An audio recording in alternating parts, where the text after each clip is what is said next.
Ten človek, čo robí policajta, musí byť šofér, šťastí psychológ, šťastí právnik, šťastí ovládať nejaké bojové umenie dobre, aby nejakú sebeobranu. Musí vedieť strieľať. Má obrovskú zodpovednosť, za ktorú má 580 eur.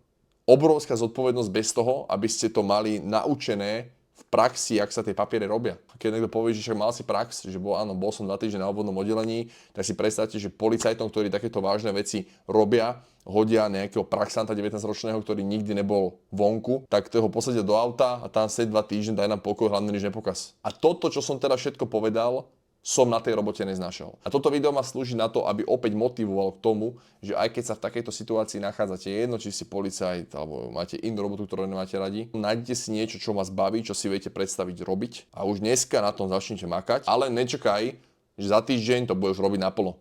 Musíš na to makať, veľakrát aj roky zadarmo. Ja viem, je to ťažké obdobie, ale vydržíš to a verím, že sa ti to podarí, lebo sa to podarilo aj mne.